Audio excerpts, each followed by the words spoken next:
आर्य समाज ही सनातन है, इसमें तो कहीं कोई अंतर होना नहीं चाहिए।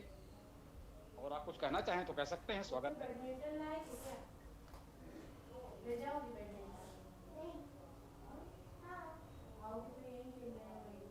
ले जाओगी? हाँ। जी बोलिए, किसी को कुछ कहना है तो बोलिए, निसंकोच भाव से बोल रहे हैं, खुली चर्चा है, उसमें कहीं कोई संकोच नहीं होना चाहिए। आचार्य जी, हम जो आर्यावर्त में रहते हैं तो आर्यावर्त में रहने से हम आर्य कहलाते हैं, लेकिन आर्य के पीछे समाज क्यों लगाया ऋषि दयानंद सरस्वती जी ने? जी ठीक प्रश्न है। यह समाज जो लगाया वो एक संगठन है, समझ गए ना। आर्यावर्त में रहने वाले सब आर्य हैं, एक ये अवधारणा ठीक है। यूं कहें कि जो वैदिक संस्कृति है उसको मानने वाले सभी आर्य हैं, वे आर्यावर्त में रहते हों या यूरोप में रहते हों या जापान में रहते हों, जो आर्यों की वैदिक संस्कृति को मानता है वो आर्य है। आर्यावर्त में रहने वाले भी और आर्यावर्त से बाहर रहने वाले भी आर्य कहते हैं। अब उन आर्यों को संगठित करने के लिए, उनके उत्थान के लिए, एक सामूहिक प्रयास के लिए एक संगठन बनाया गया, उसका नाम आर्य समाज है। समझिए ना, आर्यों में से कुछ जागरूक लोगों ने एक अपना संगठन बना लिया, वो आर्य समाज है। जैसे मुसलमानों का भी कुछ मुसलमानों ने मिलकर मान लीजिए एक संगठन बना लिया, तो सारे मुसलमान आवश्यक नहीं है कि उस संगठन में सक्रिय कार्यकर्ता हो, लेकिन उसमें मुसलमानों के हित के लिए उन्होंने जो भी संगठन बनाया तो बनाया। तो बौद्धों ने कोई संगठन बनाया तो बनाया, सभी बौद्ध उसमें सम्मिलित हो, यह आवश्यक नहीं है ना।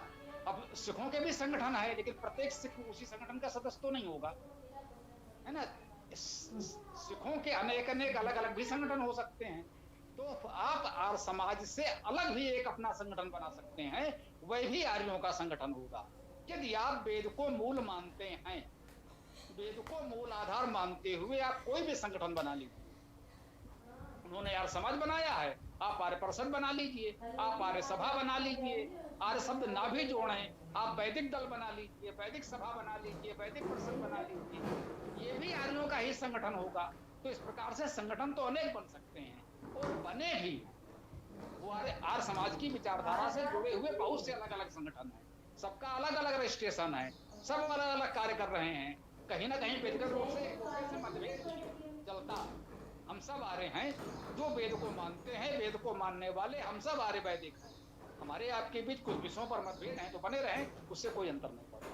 ठीक है, ओम कहिए जो कहना हो आप।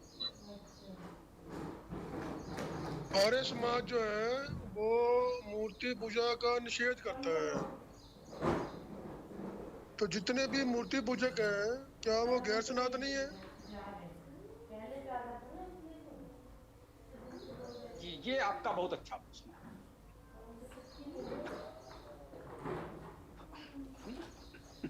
हो सकता है आर्य समाज की कुछ परंपराएं मान्यताएं हों जिसको आर्य समाज मानता हो, और दूसरा कोई उसको न माने, तो वो आर्य समाज से बाहर हो सकता है, लेकिन आर्यों से बाहर नहीं हो सकता, सनातनी से बाहर नहीं हो सकता। यदि वो वेद को अपना मूल धर्म मानता है तो मुख्य विषय क्या है, वेद विश्व का प्राचीनतम ग्रंथ है, सनातन धर्म संस्कृत का मूल आधार वेद है। जो वेद को मानता है वो आर्य वैदिक सनातनी है।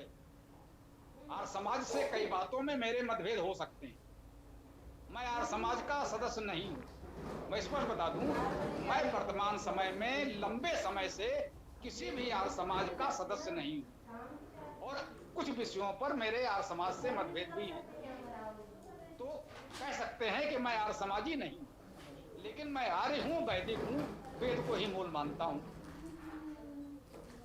मूर्ति पूजा कोई करता है या नहीं करता है एक अलग विषय, इस पर बात हो सकती है कि वेद में मूर्ति पूजा है या नहीं है, वह एक अलग शास्त्रार्थ का विषय है। लेकिन यदि वेद को मूल आधार मानता है तो मूर्ति पूजा करने वाला भी आर्य वैदिक सनातनी है, यह मैं स्पष्ट कहना चाहता हूं। ओम। अरे वो तुरंत हो जाता है।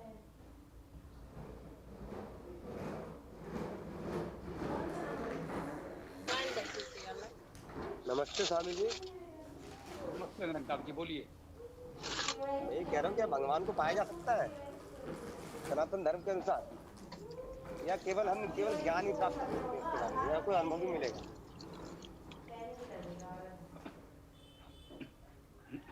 सब कुछ मिलेगा, निश्चित रूप से आपको सब कुछ मिलेगा यदि आप उचित प्रकार से स्वाध्याय और साधना करेंगे तो। बस कह सकते हैं कि आप बहुत अच्छे व्यक्ति हैं, अभी जुड़े हैं, मुझे बहुत अच्छा लग रहा है आपसे जुड़ करके। यदि आप प्रारंभ से होते तो सारे प्रश्नों के उत्तर आपको बहुत अच्छी तरह मिल गए। हम लोगों ने पहले इन ऋग्वेद का प्रथम सूक्त अग्नि सूक्त प्रारंभ किया और हमने दावे के साथ वहां उस सूक्त में पढ़ा, सा देवान एह वक्षति, वो यही देवों को प्राप्त करता है, वो यही देवत्व को प्राप्त करता है, यही इसी जीवन में, इसी पृथ्वी पर। उसके लिए उसको मर के स्वर्ग नहीं जाना पड़ता, मरने के बाद नहीं, वो इसी शरीर में रहते हुए, इसी पृथ्वी पर रहते हुए, यही जीवन जीते हुए वो देवों को प्राप्त कर सकता है। स्पष्ट रूप से वेद मंत्र कहता है सा देवान एह वक्षति, वो यही प्राप्त करता है, कहीं कोई समस्या नहीं है। आप भी प्राप्त कर सकते हैं, मैंने प्राप्त कर लिया है, मैं आपको भी प्राप्त करा दूंगा, मैं दावे से कहता हूँ। ऑफिस से लगा है तो करा सकता हूँ, बोल रहा था। रुको कह रहा है, अरे उसके साहब का रिटायरमेंट है ना 31 को। जी हाँ, जिसको जो भी कहना वो कहते रहिए, विराम की आवश्यकता नहीं है, निश्चिंत होकर बोलिए।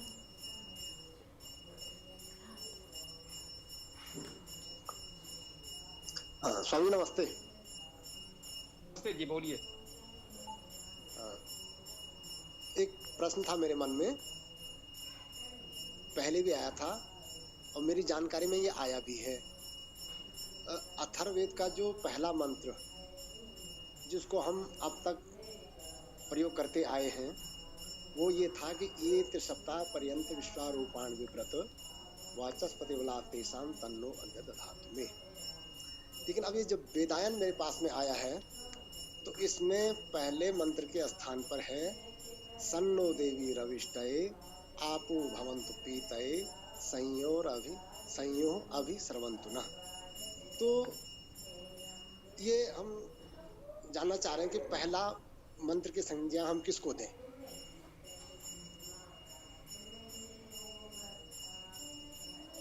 जी, ये उचित प्रश्न है आपका। सामान्यतः जो संहिताएं प्रकाशित हैं उनमें वही मंत्र है जो आपने बताया, इसमें कोई संदेह नहीं है कि आपने कहा जब वेदायन हमारे पास आया तब हमने देखा कि इसमें तो ऐसा, ये बात आपकी ठीक ही है। वास्तव में चारों वेदों के प्रथम मंत्र कौन से हैं, ये आपको जानकारी कहाँ से मिलेगी, ये हमें देखना होगा। एक तो तरीका ये है कि जो हमारे पास संहिताएं उपलब्ध आए, जो उपलब्ध संहिताएं हैं उनमें तो वही मंत्र है, ये त्रिसप्ताह पर्यंत, बिल्कुल ठीक है।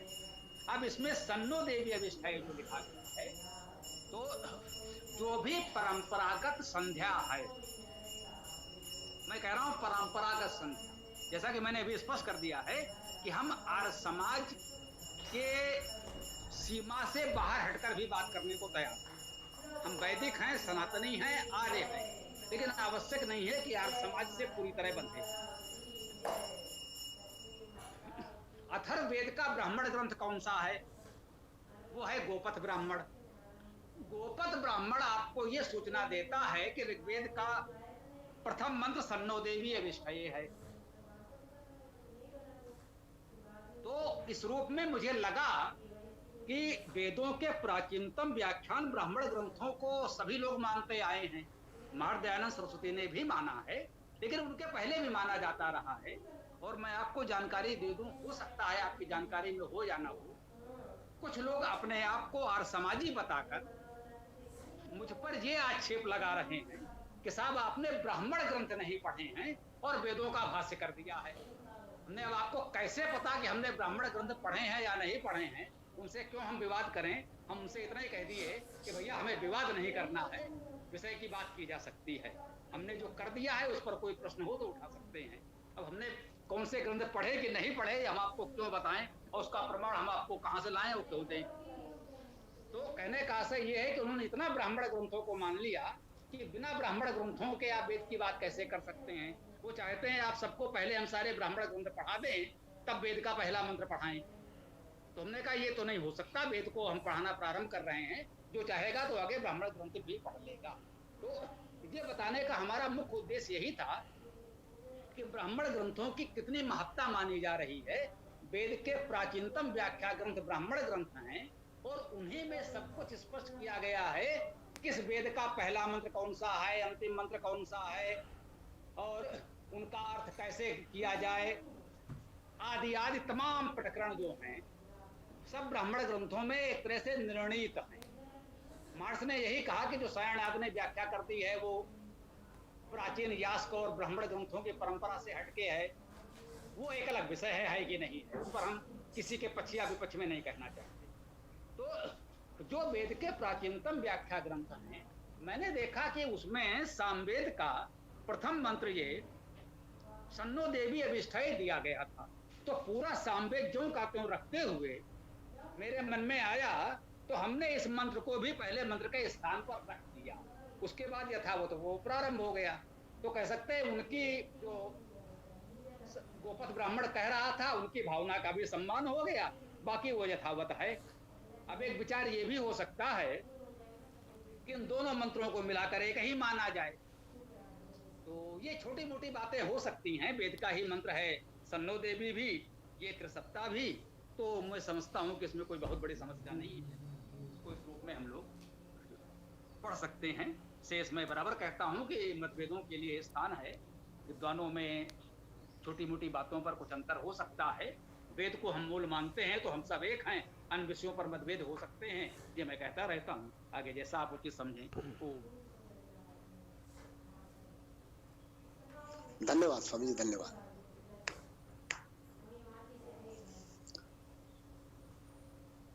मतभेद हो सकते हैं, ये बात भी निश्चित है, और आपकी विद्वता में मुझे बहुत कुछ देखा और बल मिला और आपसे प्रभावित हूँ।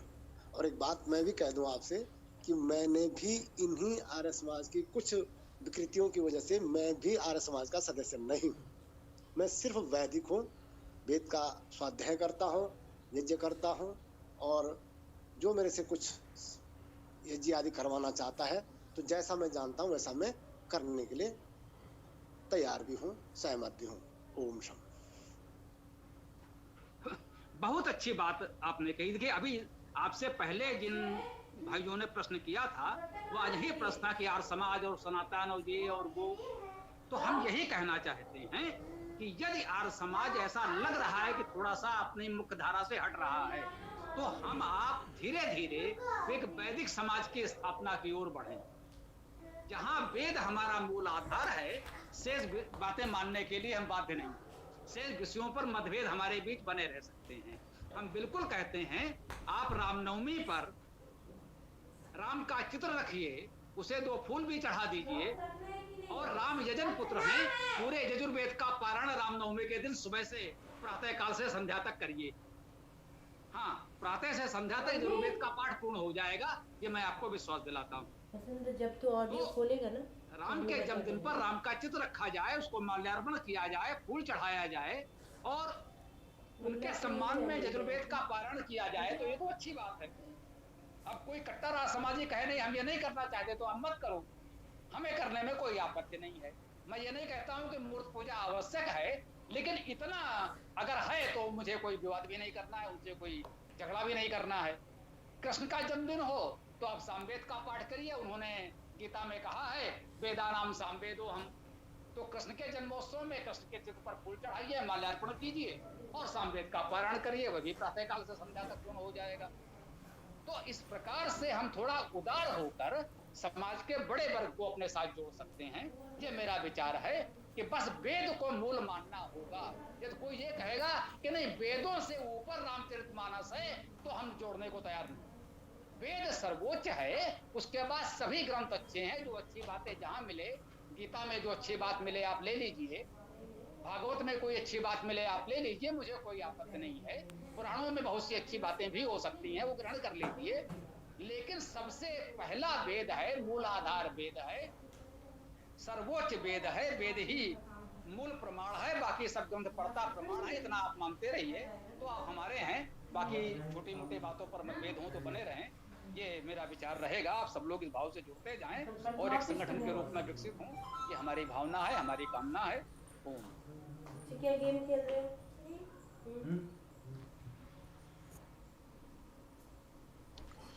वेदों में मूर्ति पूजा का उल्लेख बहुत कम है ही नहीं है एक तरह से। तो क्या मूर्ति पूजा नहीं करनी चाहिए? देखिए यही तो मैंने कहा, वेद में जो है वो हमारे लिए प्रमाण है। जैसे लोग कहते हैं वेद में मूर्ति पूजा है या नहीं, हम इस पर भी विवाद नहीं करते। हम तो कहते हैं आप वेद पढ़ना प्रारंभ करो, जब आपको मिल जाए तो है और जब तक न मिले तब तक नहीं है। तो अब रह गई बात कि करना चाहिए या नहीं। तो वेद में जो कुछ करने को कहा गया है कि ऐसा करो, ऐसा करना है, तो वो तो हमें करना ही चाहिए। वेद जो कुछ करने का आदेश देता है वो हमें अवश्य करना चाहिए, और वेद जो कुछ करने से मना करता है कि ऐसा मत करो, यदि वेद में कहीं ये कहा गया है कि ऐसा मत करो, तो वो हमें नहीं करना चाहिए। शेष बातें अपने विवेक से हमें देखनी होंगी कि वर्तमान परिस्थिति में क्या करना हमारे हित में है और क्या अहित में। विवेक तय करो, इसे कोई और आपको नहीं बता सकता, ये आपको स्वयं तय करना है, मुझे स्वयं तय करना है कि मेरी परिस्थिति में क्या ठीक है। हाँ, वेद जो करने को कहता है करने को, वो तो करना है हमें, और जिसको बिल्कुल स्पष्ट कहता है कि ये नहीं करना है तो फिर नहीं करना है। जो कहता है कि भाई वेद में मूर्ति पूजा का निषेध, तो आप बताइए वेद में कहाँ है कि मूर्ति पूजा करनी है या नहीं करनी है। जब वेद में मूर्ति पूजा करने को मना किया गया होगा तो इससे यह सिद्ध हो जाएगा कि वेद के समय मूर्ति पूजा थी। तो स्पष्ट है वेद में मूर्ति पूजा है ही नहीं, तो न तो वेद में मूर्ति पूजा करने को कहा जाएगा न करने को रोका जाएगा। आप अपने विवेक से तय कीजिए कि मूर्ति पूजा कैसा करना आपके लिए उचित है या नहीं है। अब गणेश विसर्जन, दुर्गा विसर्जन के नाम पर इतना जल प्रदूषण होगा तो वो हानिकारक है। जैसा मैंने कहा, रामनवमी पर राम के चित्र पर धूप चढ़ा देने में तो मुझे कोई आपत्ति नहीं है, लेकिन अब इस तरह सैकड़ों हजारों मूर्तियां बनाई जाएं और उनका इस तरह से विसर्जन करके प्रदूषण किया जाए, उसमें लाखों मछलियां मर जाएं, तो वो एक अपने आप में समस्या है। तो उसका आप उपाय खोजिए। तो हानिकारक पक्ष है उसे रोकिए, और शेष सहज भाव से कोई करता है तो करने दीजिए। ये मेरा अपना विचार है। मैं फिर वही कह रहा हूँ, मतभेद हो सकते हैं, आपके अपने विचार अलग भी हो सकते हैं, जैसी आपकी इच्छा। ओम।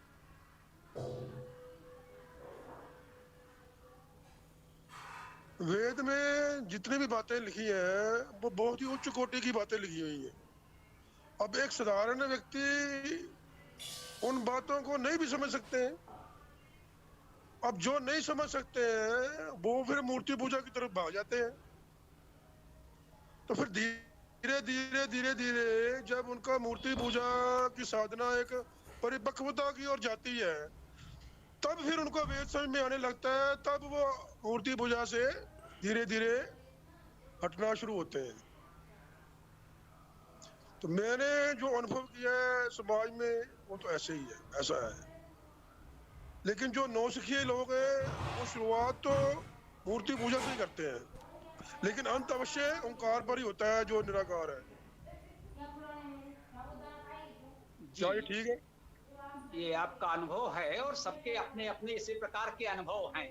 हम यहाँ अपनी बात करें, जैसा हमने कहा, हमें बहुत कट्टर नहीं होना चाहिए इन विषयों पर। छोटे मोटे मतभेदों को लेकर विवाद नहीं करना चाहिए। हमें सबसे पहले ये बताना है कि वेद विश्व का प्राचीनतम ग्रंथ है, सनातन धर्म संस्कृत का आधार है, तो वेद सबको पढ़ना है, बस यूं रखिए। घर घर वेद, जन जन वेद, सबके पास वेद होना चाहिए। जो वेद जिसके पास है, जो वेद को मानता है, सर्वोच्च मानता है, वो हमारा सनातनी है। बाकी वो क्या करता है, आप जो भी पूजा पाठ करते हो करते रहो, केवल इतना करो कि उसमें वेद भी सम्मिलित कर लो। एक वेद सूक्त का पाठ भी आप प्रतिदिन कर लिया करो, अपनी पूजा में सम्मिलित कर लो। बाकी आप क्या करते हो आपकी इच्छा है, वेद भी जुड़ जाए तो आप हमारे हो गए, और कोई समस्या नहीं है। तो जो अच्छा होगा वो बचेगा, धीरे धीरे आपको स्वयं अनुभव हो जाएगा क्या रखना है क्या छोड़ना है। हम ये पूछते ही नहीं है कि आप पूजा में क्या करते हो, आप जो करते हो करते रहो, बस साथ में हमारा वेद शामिल कर लो। एक वेद सूक्त का पाठ स्वाध्याय भी कर लिया करो, इतना पढ़े। ओम।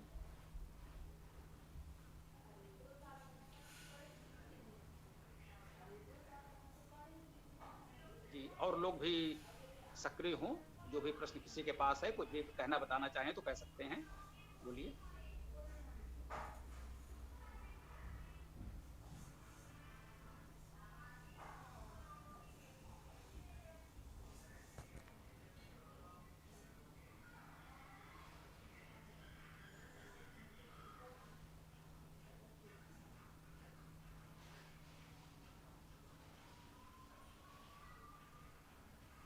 नमस्ते आचार्य जी।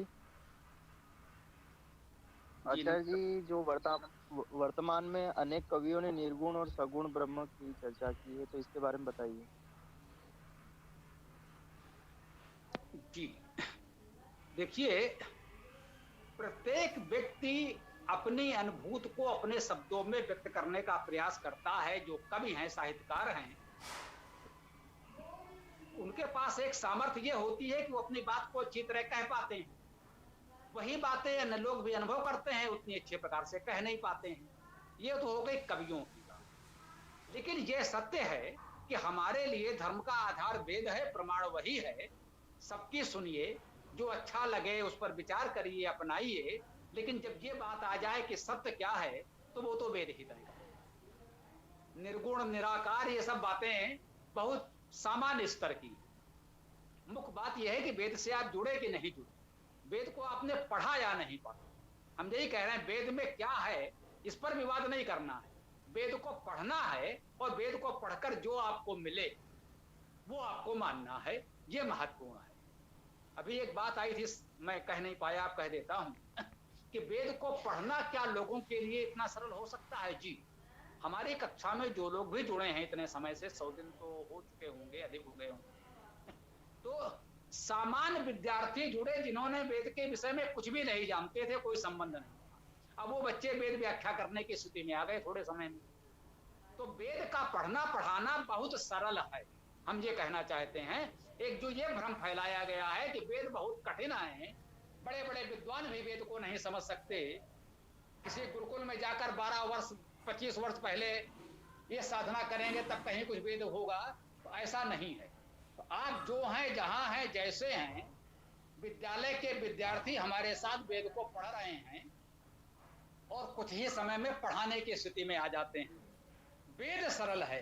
वेद को जो ढक दिया गया है, इतना आवरण कर दिया गया है, उससे वो थोड़ी समस्या हो गई है। उस भ्रम से मुक्त हो जाए, आप मान लें कि वेद सरल है, आप वेदायन मंगा ले, पढ़ना प्रारंभ कर दें, वेद बहुत सरल लगेगा आपको। आप हमारा पूरा यजुर्वेद सामवेद भाष्य मंगा सकते हैं, जिसके सामर्थ्य है, जो पढ़ना चाहता है, आपको बहुत सरल लगेगा। समझ में ना आए ऐसा हो नहीं सकता। अब तक का हमारा अनुभव, जिन्होंने भी पढ़ा है उनको समझ में आया है, उसके लिए कुछ पूछने की आवश्यकता नहीं पड़ेगी। एक एक शब्द बिल्कुल प्रमाण सहित स्पष्ट सरल व्याख्या दे दी, तो कोई समस्या नहीं रही है। आप सब लोग वेद को पढ़ें और जो उसमें मिले उसे अपनाएं। ओम।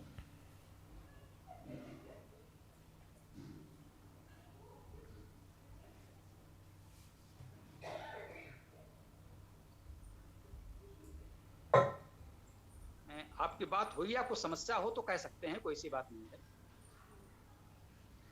देखिए, जब हम वेद पढ़ के प्रचारित करने की कोशिश करते हैं या किसी सभा में वेद का सूक्त या मंत्र आदि पढ़ते हैं, तो उस समय अक्सर ये टोका टाकी होती है कि जी सूक्त मंत्र पढ़ते समय हाथ ऐसे होना चाहिए, हाथ उधर होना चाहिए, हाथ इधर होना चाहिए। उससे क्या है कि जो पढ़ने वाला व्यक्ति है ना, या जो बोलने वाला है, वो बड़ा अपमानित सा महसूस करता है, तो जिससे कि उसका मनोबल गिरता है। और फिर वो दोबारा वेद सूक्त पढ़ने की या वेद मंत्र पढ़ने की चेष्टा ही नहीं करता। वो कहता है यार, ये मेरे सामने जो लोग बैठे हुए हैं ये तो बहुत ज्ञानी विद्वानी है, ये हमारा मनोबल तो बढ़ाते नहीं है, खुद बताते नहीं है और हमें बताने देते नहीं है। ऐसी अवस्था में व्यक्ति जाए तो किधर जाए? जी महोदय, हमें बहुत अच्छा लगा, आपने बहुत अच्छी बात उठा दी। एक विद्यार्थी ने प्रश्न किया था मुझसे कि वो वेद पढ़ते समय जो हाथ इधर उधर क्या करते रहते हैं, तो हमने कहा भैया जो जैसे चाहे हाथ नचाता रहे, इसका कोई अर्थ नहीं है। वास्तव में न उन्होंने वेद पढ़ा है, न पढ़ सकते हैं, न पढ़ने देना चाहते हैं। वो लोग इस तरह के आडंबर रचते हैं, वो आपको हतोत्साहित करना चाहते हैं, आप हतोत्साहित न हो। आप उनसे कह दीजिए हम वेद पाठ कर रहे हैं, वेद नृत्य नहीं कर रहे हैं। समझ गए? हम वेद नृत्य नहीं कर रहे हैं। ये नृत्य करना, अभिनय करना एक अलग कला है। आप जहां जैसे चाहे नाचें और अभिनय करें। हम अभिनेता नहीं हैं, हम नर्तक नहीं हैं, हम वेद पाठी हैं। वेद पढ़ रहे हैं, जैसे पढ़ रहे हैं बिल्कुल ठीक पढ़ रहे हैं। अगर आपको नहीं आता है तो उनसे कहिए कि आओ हमारे श्री चरणों में बैठकर वेद सीखो। वो अपने आप सही ठिकाने लग जाएंगे। आत्मविश्वास के साथ कहिए कि आपको वेद की जानकारी नहीं है, आप हमारे श्री चरणों में आकर बैठिए और वेद सीखिए पहले, तब ये बकवास करिएगा। आप आत्मविश्वास के साथ जैसे पढ़ते हैं वैसे पढ़िए, हम आपके साथ हैं। मैं ये कह रहा हूं कि जो शुद्ध वैदिक लोग हैं, हम उनका संगठन बनाना चाहते हैं जो इन तरह के आडंबर से मुक्त हो, तभी वेद आगे बढ़ पाएगा। वेद के आगे न बढ़ने का कारण ऐसे ही लोग हैं, वो वास्तव में वेद विरोधी हैं। वेद का प्रचार रोकने के लिए इस तरह की बकवास करते हैं। मैं इन शब्दों में, कड़े शब्दों में कह रहा हूँ। ओम। प्रणाम सर। जी महोदय बोलिए। मेरा नाम है। मैं वेद का शास्त्र पाठ में मैंने एक अद्भुत कंसंट्रेशन महसूस किया है। मैं नहीं कर पाती, मैं करना चाहती हूँ। तो क्या आपके विद्यालय से जुड़कर या इस तरह से मैं सस्वर पाठ करने की अर्हता पा सकती हूँ? जी क्या नाम बताया आपने? कल्पना। कल्पना जी। जी देखिए, अभी इसी विषय पर तो चर्चा हो रही थी। आप आज पहली बार जुड़े हैं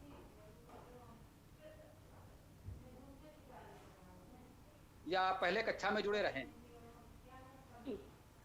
जी पहली बार। जी तो सायंकालीन कक्षा प्रतिदिन 7:30 बजे होती है, आज भी। ठीक है, तो ये जान लीजिए कि सायंकालीन कक्षा प्रतिदिन सायंकाल 7:30 बजे दैनिक है। वो रविवार को भी होगी, अन्य दिनों में भी होगी, 7 दिन। रविवार की ये विशेष सभा प्रातः 11 बजे बुलाते हैं, जिसमें हम खुलकर चर्चा कर सकें। सायंकालीन सभा में केवल एक मंत्र की व्याख्या होती है और उस मंत्र पर ही आप प्रश्न कर सकते हैं, अन्य प्रश्न की अनुमति नहीं। वहां मर्यादा है, समय की सीमा है। तो आप सायंकालीन कक्षा में जुड़े कल्पना जी, और हमें विश्वास है कि धीरे धीरे आप हमारी बात को समझ जाएंगे और सीख जाएंगे। जो आपने कथित सस्वर पाठ, नहीं, मैं सस्वर पाठ की बात कर रही हूँ। सस्वर पाठ पारायण करते समय जब हम उदात्त अनुदात्त स्वरित का वेद उच्चारण में कर पाए। जी मैं वहीं आया था, मैंने कहा था अभी यही पर आप आ गए कि आप जिस सस्वर पाठ की बात कर रहे हैं, ये सच है कि उदात्त अनुदात्त स्वरित का पाठ कहीं से कोई भी वीडियो मिले तो हमको दीजिएगा। भैया नेमुच जी ने भी यही प्रश्न उठाया था कि हाथ को ऊपर नीचे करना। उदात्त स्वरित का उच्चारण तो होता नहीं, हाथ को ऊपर नीचे करके वो उदात्त अनुदात्त स्वरित बताना चाहते हैं। हम लोग मानते हैं वह उतना अधिक जन सामान्य के लिए उपयोगी नहीं है। यदि आपको उस परंपरागत रूप से सीखना है तो उसके लिए तो गुरुकुल ही है।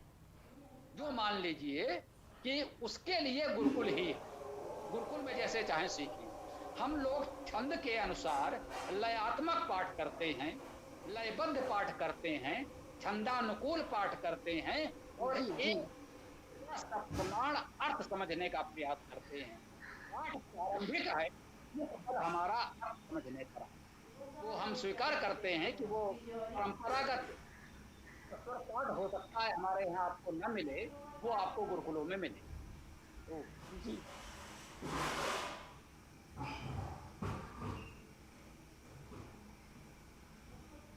जी और किसी सज्जन को कुछ कहना है तो बताएं। हाँ जी, आपसे एक प्रार्थना है कि जो आपका वेद विज्ञान या वेद क्रांति समूह आपने बनाया हुआ है, उसमें अक्सर आप जो वेद सूक्त पढ़ना होता है उसकी आप YouTube का लिंक डालते हैं। अब YouTube के लिंक में कई बार क्या होता है कि बात पूरी तरह, क्योंकि पहली बार सुनी होती है तो शब्दों का समझ में भी नहीं आता भी सामने वाला क्या बोल गया। तो अगर आप हर बारी PDF के रूप में भी उसको अवश्य भेजें तो फिर उसमें आसानी रहती है हमें पढ़ने में और सुन करके समझने में। तो कई अनेकों आप 4-5 बार जो पिछली बार हुए हैं उसमें एक बार भी PDF नहीं आई है। तो अगर आप भेजें तो बहुत अच्छा सुविधाजनक रहेगा इसके लिए। तो फिर क्या है कि जो लोग मतलब नहीं बोल पाते हैं, जैसे मैं बोलना चाहता था लेकिन मेरे पास PDF ना होने के कारण मैं बोल नहीं पाया। अब वो जो सुना था वो कंठस्थ नहीं हुआ और PDF मेरे पास था नहीं। जी भाई, तो PDF मिल जाए ये व्यवस्था कर देते हैं। ये गौरव जी, पुलकित जी, सीताराम जी, ये बच्चे सब ये सब व्यवस्था देखते हैं। और हमारा आप सबसे आग्रह है, सभी युवा साथियों से आग्रह है कि भैया की ये समस्या अब ना आए, PDF प्रतिदिन दे दिया करें। हुआ क्या, इन्होंने एक बार PDF दे दिया, उन्होंने मान लिया, सबने उसे ले लिया। तो सब लोग ऐसा नहीं कर पाते। प्रतिदिन जो सूक्त चल रहा है, जो सूक्त आज से प्रारंभ होना है हमारा स्वराज्य सूक्त, इसका PDF आज दे दीजिए और प्रतिदिन PDF देते रहिए। आप ये अपेक्षा न करें कि एक बार आपने दे दिया है तो उसे लोगों ने सुरक्षित कर ही लिया। ठीक है, तो ये आपको मिल जाएगा। हम प्रयास करेंगे कि सभी बच्चे हमारे थोड़ा सक्रिय रूप से सहयोग करें, ये हो जाएगा। ठीक है जी, धन्यवाद जी, और किसी को कुछ कहना है तो बताएं।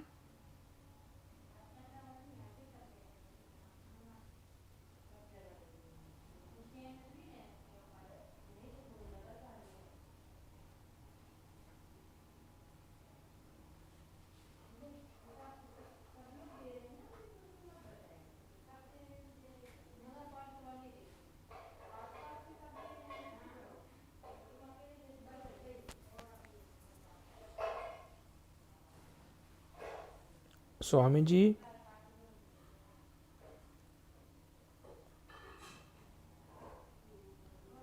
स्वामी जी, अभी जो इसके आगे स्वराज्य सूक्त आएगा, क्या ये पुराने स्वराज्य सूक्त जैसा ही है कि अलग है उससे थोड़ा? देखिए, वेद में अनेक स्वराज्य सूक्त हैं। वैदिक स्वराज्य सूक्त नाम से हमारी पूरी पुस्तक है, उसमें अनेक स्वराज्य सूक्त हैं। तो कह लीजिए कि उनमें से एक आज से प्रारंभ होने जा रहा है। पहले ऋग्वेद में भी हम लोगों ने स्वराज्य सूक्त पढ़ा है। ये सामवेद का स्वराज्य सूक्त है, अथर्ववेद में, यजुर्वेद में भी मिलेंगे। जी ये स्वामी सारा जी। मार्गदर्शन तो आपका ही है, ये स्वराज्य सूक्त करने में आपका भी सहयोग है। जी स्वामी जी, धन्यवाद।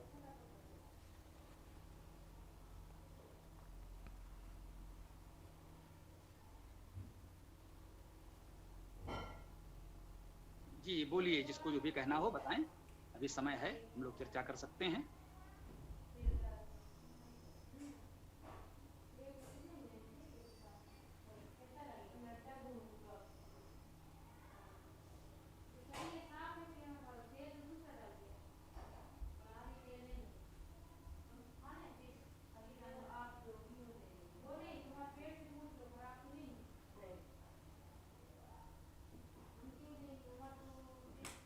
हाँ, यदि किसी और को कुछ नहीं कहना है तो फिर हम लोग दूसरे चरण की ओर बढ़ें, पाठ और समापन की ओर। कोई प्रश्न हो तो भी रख सकते हैं, अन्यथा स्वराज्य सूक्त का पाठ करेंगे और समापन करेंगे। सीताराम जी, क्या PDF आप दे सकते हैं? सीताराम जी। जी स्वामी जी, स्वराज्य सूक्त का PDF देना है ना? हाँ, जो आज से प्रारंभ होने वाला। जी, वेदायन का PDF है, वो ही दे देता हूँ। कि वेदायन में जो सामवेद का स्वराज्य सूक्त है, जो आज से प्रारंभ होना है, वही देना है।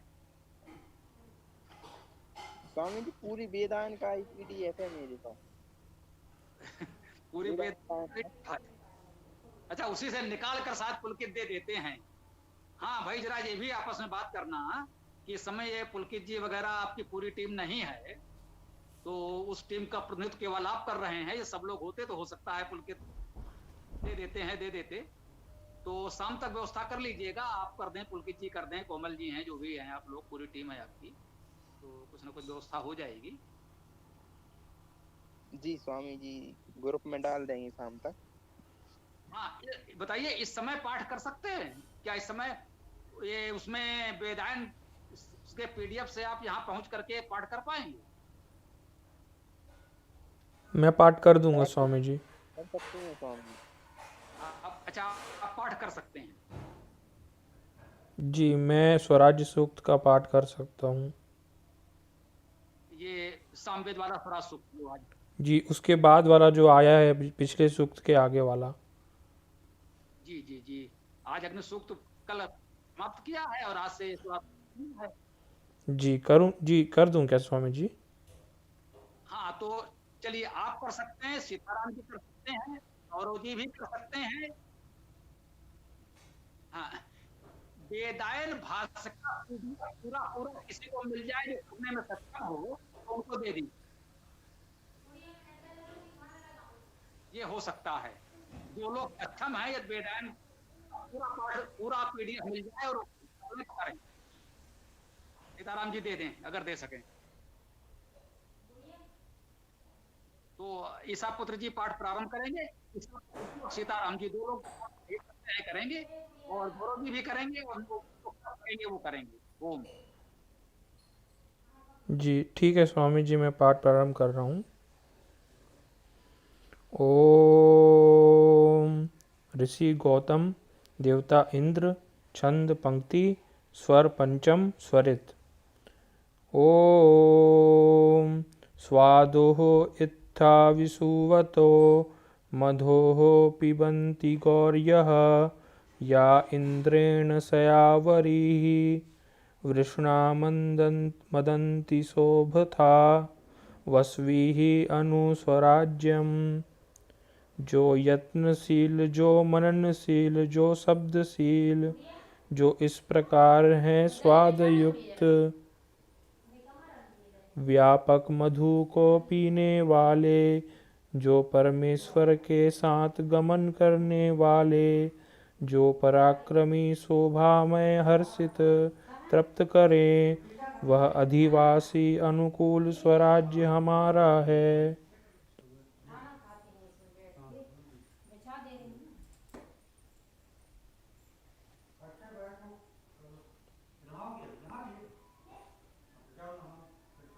सीताराम जी आप करिए अब। अच्छी छूना नहीं।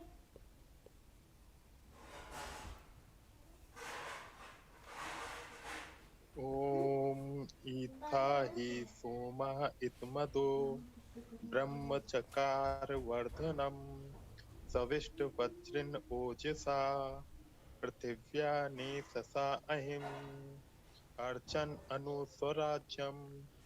इस तरह ही सोम में आनंद में वह ब्रह्म कर्ता वृत्ति है, वह बलि वज्र प्रगति में ओज से शासन करे व्यापक धरा पर।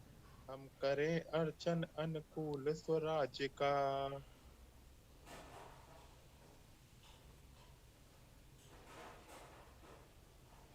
सीताराम जी आप आगे देखें।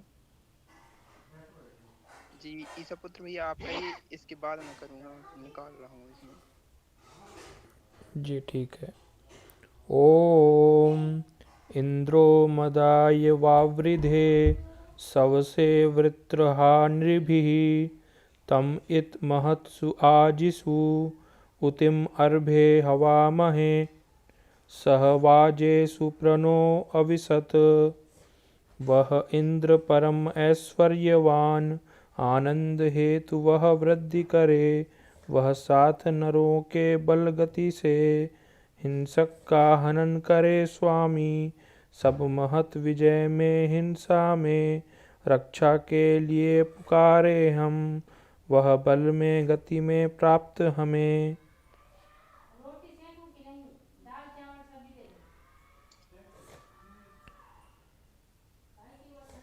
ओम इंद्र ध्रुव्यम इत अधिप्रो अनुत्तम वज्रन वीर्यम यतहात्यम माय इनमृगम तव त्यत मायया अवधि अर्चन अनुस्वराज्यम। हे इंद्र परम ऐश्वर्यवान, हे वज्रमय, हे प्रगतिशील, अप्रेरित वीर समादृत जन, जो मायावी मृगया करते, उनको माया से हनन करें। हम करें अर्चन अनुकूल स्वराज्य का।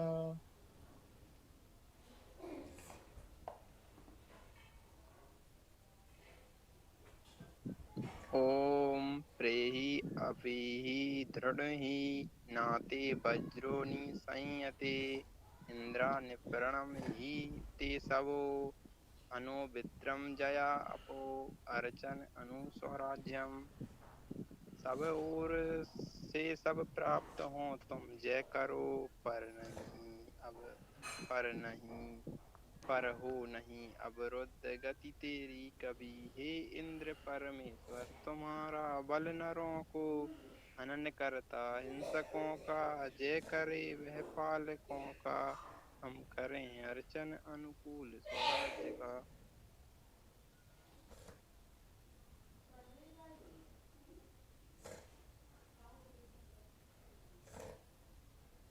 हो गया स्वामी जी।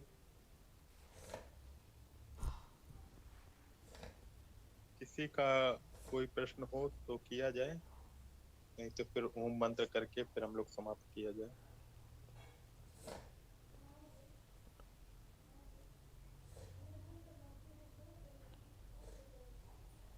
किसी को कुछ कहना हो तो बोलिए, और नहीं तो फिर समापन कर दिया जाएगा।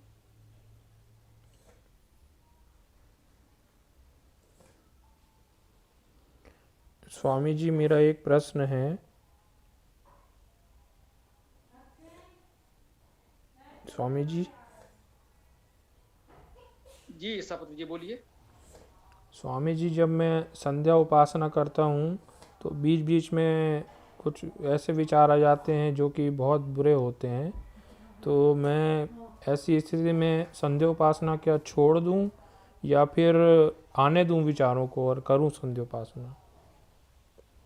जी, जो विचार आते हैं आने दो, जो विचार जाते हैं जाने दो, उनको दृष्टा भाव से तटस्थ भाव से देखते रहे, उनके साथ बंधे नहीं और झगड़े भी न। तो उन विचारों के साथ बहें और न उन विचारों का प्रतिरोध करें कि क्यों आ रहा है, क्योंकि दोनों स्थितियों में आप अपनी संध्या उपासना से विरत हो जाएंगे। आप अपनी संध्या में लगे रहें, विचार आ रहा है आने दें, जा रहा है जाने दें, उसकी ओर ध्यान ही न दें। जैसे आप पूजा उपासना संध्या में बैठे हैं, कोई व्यक्ति आपके पास आया, आकर बैठ गया, बैठा रहने दीजिए, जब उसकी इच्छा होगी उठ के चला जाएगा, चला जाने दीजिए। आप उसकी ओर ध्यान ही मत दीजिए, क्योंकि इस समय आप संध्या कर रहे हैं। संध्या के बाद आपको जिससे मिलना होगा मिलेंगे। ठीक। ओम। बहुत बहुत धन्यवाद स्वामी जी।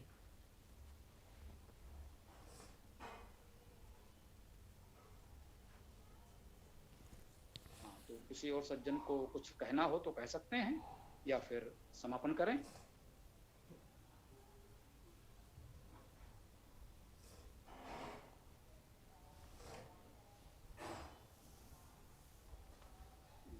ऐसा लग रहा किसी को कुछ नहीं कहना है, बात सबकी पूरी हो गई है, तो समापन किया जाए। हाँ सीताराम जी। स्वामी जी मैं समापन मंत्र बोलता हूँ। ओम यो असो आदित्य पुरुषः सो असो अहम ओम खम ब्रह्म ओम खम ब्रह्म। नमस्ते सभी साथियों को। सबको नमस्ते। ओम यो असौ आदित्य पुरुषः सो असौ अहम् ओम खम ब्रह्म। ओम यो असौ आदित्य पुरुषः सो असौ अहम् ओम खम ब्रह्म ओम खम ब्रह्म। सबको नमस्ते। ओम यो असो आदित्य पुरुषः सो असो अहम ओम खम ब्रह्म ओम खम ब्रह्म।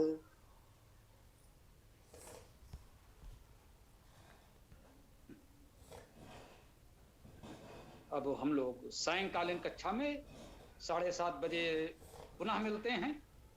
तब तक के लिए सभी को ओम नमस्ते। ओम खम ब्रह्म ओम खम ब्रह्म।